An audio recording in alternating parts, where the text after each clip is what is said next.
നമസ്കാരം. പിറവത്ത് മുമ്പ് നായയെ വളർത്തിയിരുന്ന ഒരു കൂട് ഒരു അന്യ സംസ്ഥാന തൊഴിലാളിക്ക് വാടകയ്ക്ക് നൽകിയ സംഭവം വളരെ വിവാദമായിരിക്കുകയാണ്. നഗരസഭ അധികൃതരെത്തി ഇയാളെ സുഹൃത്തിൻ്റെ വാടക വീട്ടിലേക്ക് മാറ്റിയിരിക്കുകയാണ്. ഏതാണ്ട് 3 മാസമായിട്ട് ശ്യാം സുന്ദർ എന്ന പശ്ചിമ ബംഗാൾ സ്വദേശി, അദ്ദേഹം ഒരു കെട്ടിട നിർമ്മാണ തൊഴിലാളിയാണ്. അയാളാണ് ഈ പഴയ പട്ടിക്കൂട്ടിൽ വാടകയ്ക്ക് താമസിക്കുന്നത്. പിറവം പോലീസ് സ്റ്റേഷന് സമീപമുള്ള ജോയ് എന്ന വ്യക്തിയിൽ നിന്നാണ് ഇയാൾ ഈ പട്ടിക്കൂട് വാടകയ്ക്ക് എടുത്തിരിക്കുന്നത്. ഇത് അറിഞ്ഞ പോലീസ് അവിടെ എത്തുകയും ജോയിയെയും ശ്യാം സുന്ദറെയും സ്റ്റേഷനിൽ എത്തിച്ചു. അപ്പോൾ ശ്യാം സുന്ദർ പറഞ്ഞു തൻ്റെ സ്വന്തം ഇഷ്ടപ്രകാരമാണ് താൻ ഈ പട്ടിക്കൂട് വാടകയ്ക്ക് എടുത്ത് താമസിച്ചത് എന്ന്. ശ്യാം സുന്ദറിൻ്റെ മൊഴിയുടെ അടിസ്ഥാനത്തിൽ ജോയിയെ കേസെടുക്കാതെ പോലീസ് വെറുതെ വിടുകയാണ് ഉണ്ടായത്. അപ്പോൾ ഈ ശ്യാം സുന്ദർ ഏതാണ്ട് 5 വർഷമായിട്ട് ഈ പിറവത്തിൻ്റെ പല ഭാഗങ്ങളിലായിട്ട് ജോലി ചെയ്യുകയും പലയിടങ്ങളിൽ വാടകയ്ക്ക് താമസിക്കുകയൊക്കെ ചെയ്യുന്നു.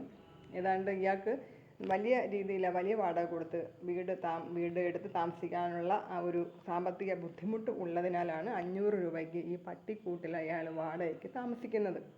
അപ്പോൾ ഇയാളുടെ ഒരു സുഹൃത്ത് വഴിയാണ് ഈ ജോയിയോട് ഈ പട്ടിക്കൂട് ഇയാൾ വാടകയ്ക്ക് ആവശ്യപ്പെടുന്നത്.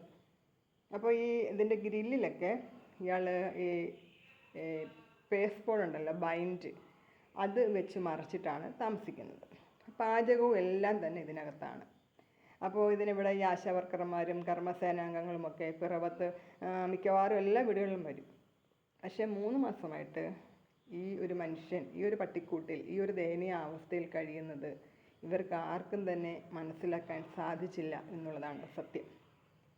ഈ ഒരു പട്ടിക്കൂട്ടിൽ ഒരു മനുഷ്യൻ പശ്ചിമ ബംഗാളിൽ വന്ന് താമസിക്കുന്നു, ജോലി ചെയ്ത് ജീവിക്കാൻ വേണ്ടിയിട്ട്. അറിഞ്ഞപ്പോൾ എനിക്ക് വളരെയേറെ വിഷമം തോന്നിയ ഒരു സംഭവമായിരുന്നു ഇത്.